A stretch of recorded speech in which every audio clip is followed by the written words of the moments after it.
kwa matukio mbalimbali yanayoendelea ulimwenguni pamoja na stori za udaku za wasanii mbalimbali na wale watu maarufu ambao wanatoka Tanzania na hata nje na mipaka ya Tanzania. Subscribe chini ya video hii na kisha turn on notification button ili uweze kuwa mtu wa kwanza kupata habari zetu za kiburudani zinazokiki na kumake headline ndani na nje ya nchi ya Tanzania. Mke wa Diamond Platinum ambaye ni mwanadada Zuchu kwa sasa hivi ni mjamzito, na licha ya kuwa mjamzito, kashfa ambayo nyakati za nyuma iliweza kumchafua vikali katika mitandao ya kijamii ya kuwa kwamba yeye ni king'ang'a kwa Diamond Platinum, na mpaka kupelekea mashabiki kumplease na kumwambia kwamba aweze kugive up katika haya mahusiano kwa sababu ameweza kupigwa matukio mengi mpaka mashabiki wakamuonea huruma au kumuonea imani kulingana na zile nyakati ambazo alikuwa akishare katika mitandao ya kijamii kwamba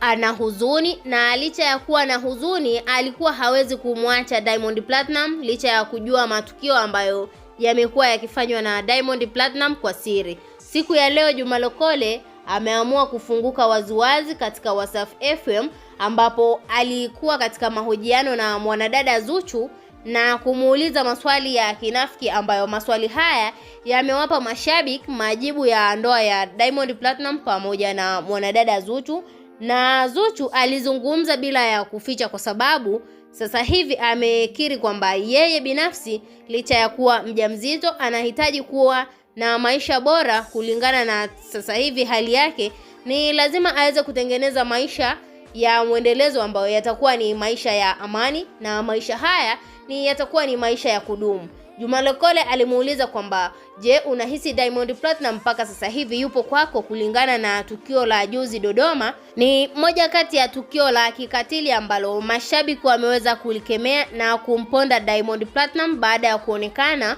kumtaka yule mwanamke kimapenzi. Na Juma Lokole hakuishia pale, akaendelea kumchochea kwamba aendelee kuchukia yale mahusiano ya Diamond Platinum na yeye, kwa sababu Juma Lokole anao ushahidi ambao unaonyesha kwamba talaka ya mwanadada Zuchu imekwisha kuandaliwa, ni swala tu la muda kupewa na kuachana na Diamond Platinum, kwa sababu Diamond Platinum yuko tayari kuvuta chuma kipi ambacho ni kutokea huko Dodoma. Juma Lokole akamtaka mwanadada Zuchu aendelee kutafuta ufumbuzi wa maisha yake yajayo, kwa sababu akiendelea kumkalia Diamond Platinum kimya ni lazima aweze kuvuruga mfumo wake wa maisha ya muziki pamoja na maisha binafsi kama alivyoona Juma Lokole kwa upande wake, na ndo ushauri ambao alihisi ni ushauri sahihi wa kumpa mwanamke huyu. Je, unahisi Juma Lokole amefanya kitu sahihi baada ya kumwambia mwanadada huyu kwamba aachane na Diamond Platinum? Ana mpenzi mpya na anatarajia kuja kumtambulisha kwa Mama Dangote licha ya kujua kwamba mwanamke wake ni mjamzito, na ujauzito ambao ameubeba mwanadada Zuchu ni ujauzito wa Diamond Platinum. Wewe kama mfuatiliaji unalipi la kumwambia Diamond Platinum kulingana na tukio hili ambalo limeweza kutokea sasa hivi? Tuachie maoni yako ndani ya comment section, na vile vile usisahau kusubscribe, kulike na turn on notification. Bye bye.